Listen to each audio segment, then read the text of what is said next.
Hello, in this video we're going to be looking at proportion. So we're going to be able to solve problems using proportional reasoning. So I'm going to start off with an example to show you what I mean. So I bought 6 apples for £1.68 and that's all we know. So I want us to think about what else could I work out there. So we've got 6 apples and we know that that cost me £1.68. So from that, we could work out, for instance, how much 3 apples would cost.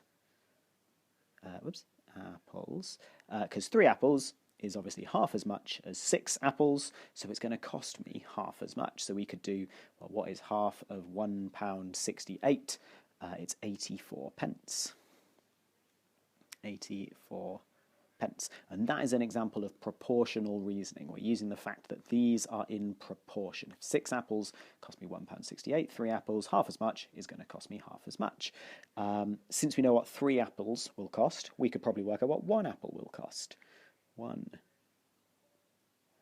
apple.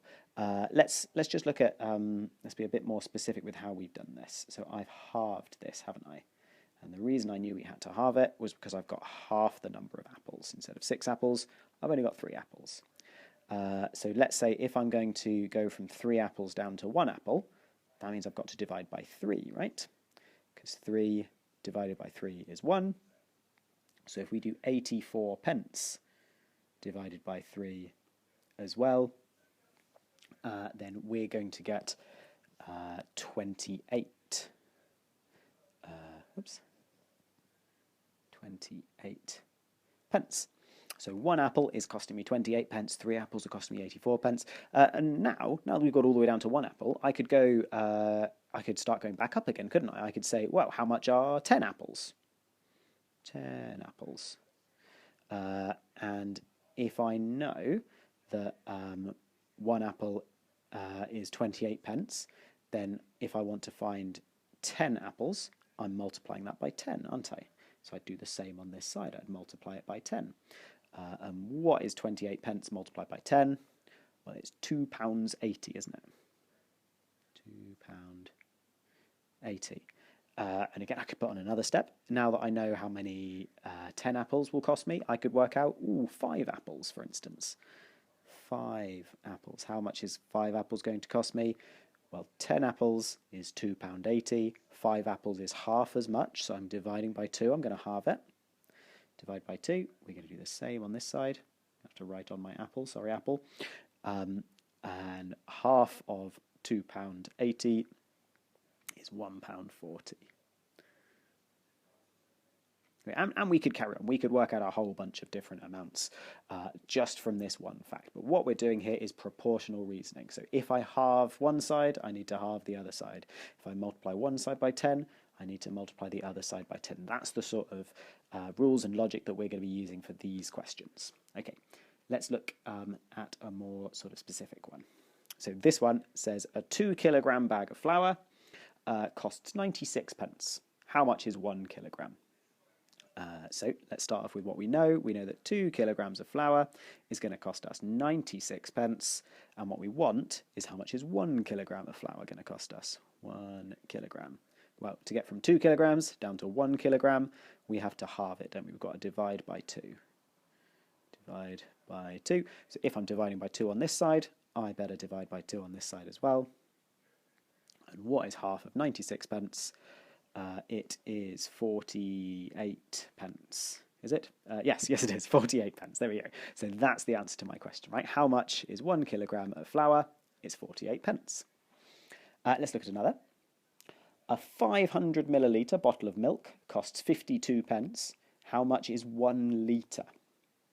Okay, so again, we're going to write down what we know. 500 milliliters of milk is costing me 52 pence. I want to know how much is 1 litre. Now, 1 litre is 1,000 millilitres. So if I already know, maybe I'll write that down here so we remember it. 1,000 millilitres is equal to 1 litre. So if I already know 500 millilitres and I want to go up to a litre, that's 1,000 millilitres. That's this, but doubled, isn't it? We're going to have to double that. So I'm timesing this by 2, which means I'm going to have to do the same on the other side. I'm going to times by 2, which means my answer is £1 and 4 pence. Let's put a pound sign on that, shall we? £1 and 4 pence. There's my answer. That is how much a 1 litre bottle of milk is going to cost me. Another example then. 6 eggs cost £1.26. How much would 10 eggs cost? Now this is going to be a little bit more complicated. Let's start off with what we know. 6 eggs cost £1.26. I'm going to suggest that we go all the way down to work out what 1 egg is worth. So 1 egg. What have I had to do here? I've had to divide by 6. So we're going to do the same on this side. We're going to divide by 6. And if we're going to do £1.26 divided by 6, maybe you are using your calculator to do that, or maybe we'll use a bus stop. I'm going to just quickly pop it into a bus stop. So I've got 1, 2, 6. I'm going to leave it as 126 pence just to make the numbers a little bit easier.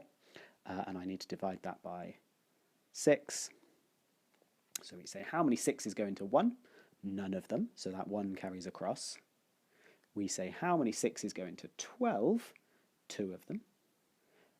How many 6s go into 6? 1 of them. So we've got 1. So 1 egg must be worth 21 pence. And now we know what 1 egg is. The question was asking us about 10 eggs. We can multiply this by 10, can't we? So let's take this number that we've got. We'll multiply it by 10. 1 egg is 21 pence. So 21 pence multiplied by 10. That's going to give me 10 eggs over here. And this number is going to be £2.10 with a pound sign. There we go. How much would 10 eggs cost then? They'd cost £2.10. I divided by 6 first of all to find 1 egg, and then I multiplied by 10 to find 10 eggs. Another example. We've got 300 millilitres of yoghurt. And that costs us apparently £1 and 5 pence. So let's write out what we've got. 300 millilitres of yoghurt is £1.05. Ooh, missed the dot. There we go. It's £1.05. Let's go all the way down to 100 millilitres first. Let's work out how much 100 millilitres is going to be. Well, that's going to be this 300 divided by 3, isn't it? That's what we're going to have to do here. We're going to have to divide by 3, and that will tell me 100 millilitres. So we'll do the same on this side. We're going to divide by 3.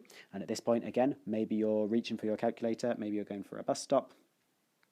I'm going to just pop it in the bus stop. We've got 105 pence. We want to divide that by 3. So we're saying how many 3s go into 1? None of them, so we carry that 1 across. We say how many 3s go into 10, and the answer is 3 with a remainder of 1 again.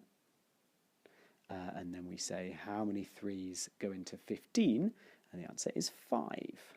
So 35. 100 millilitres of yoghurt is going to cost us 35 pence. But we're not quite there yet, are we? Because we didn't want 100 millilitres, we wanted 500 millilitres. So I'm going to have to take that number and multiply it by 5. So 500 millilitres going here. We're going to have to take this 35 pence, we're going to multiply that by 5. And again, at this point, maybe you're reaching for your calculator. Maybe you can do 35 times 5 in your head, or maybe, like me, you're going to do a chimney sum. 35 times 5. Well, we've got 5 times 5 is 25. So I'm going to write the 5 and carry the 2. We've got 3 times 5 is 15, plus the 2 is 17. So 175 pence, or that's the same as £1.75. So there's my answer there, £1.75. A couple more examples we'll look at. Here I've got a recipe. I've got a recipe for scones, and it tells me that this recipe serves 8. And the question is asking me how much of each ingredient would I need to serve 10? Okay, so what I'm going to do is I'm going to do this in 2 steps, I think. So I'm going to first of all work out how much I would need to serve 1. Serve 1.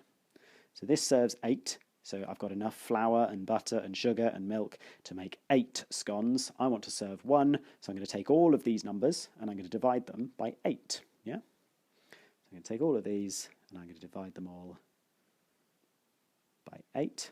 So how much flour am I going to need? 360 divided by 8 is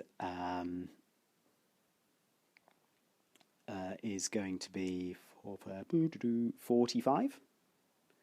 45 grams of flour.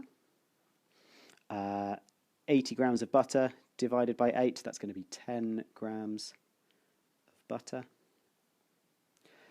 4 tablespoons of caster sugar, that's going to be half a tablespoon of caster sugar. Just going to write sugar here. And 160 milliliter of milk, divide that by 8, it's going to be 20 mil of milk. So I have worked out how much of each ingredient I would need if I was only going to make 1 scone. Now, that's a silly thing to do, isn't it? We don't want to just make 1 scone. The question is asking us to make 10 scones. So now I'm going to have to take all of these numbers here. I'm going to have to multiply them all by 10. Ooh, that time sign looks a bit weird. There we go. So this would be my recipe to serve. Serves 10. I'm going to end up with, well, 45 grams of flour is enough to serve 1. Times that by 10, that's 450 grams of flour. I'm going to run out of space. There we go. It's going to be 100 grams of butter because I've times it by 10. Butter. It's going to be 5 tablespoons of sugar. And it's going to be 200 milliliters of milk.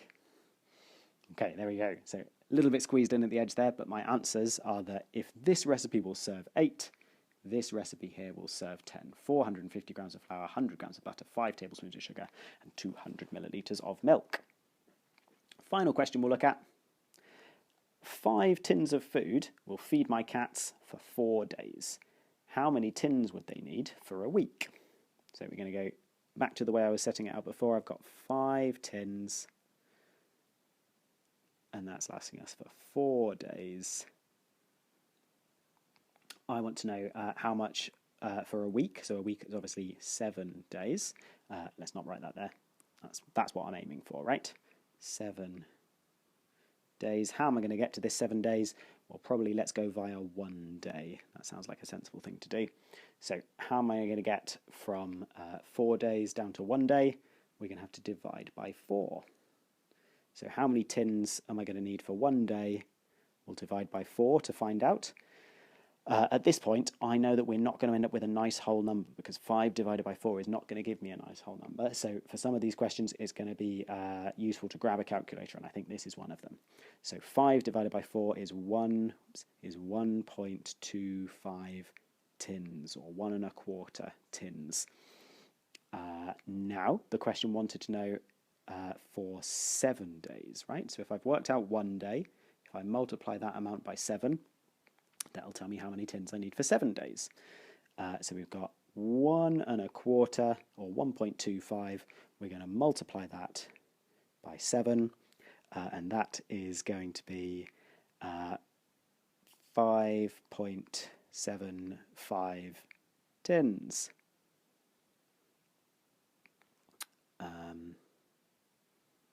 That's not right at all, is it? Let's try that again, sorry. Maybe let's do a chimney sum because I've confused myself here. 1.25 times 7. We're going to have, I said we could use a calculator for this, didn't I? I should have picked up a calculator. 5 times 7 is 35, so we're going to write the 5 down here, carry that 3 across. 2 times 7 is 14, plus the 3 is 17, so write the 7, carry the 1. 1 times 7 is 7, plus the 1 is 8. 8.75, that makes much more sense, doesn't it? So 8.75 tins, or 8 3/4 of a tin. There we go. So how many tins would they need for a week? They'd need, well, almost 9 tins. Probably a good idea to buy 9 tins, isn't it, for the week? 8.75 tins will last them for 7 days. Great. I'll see you later. Bye-bye.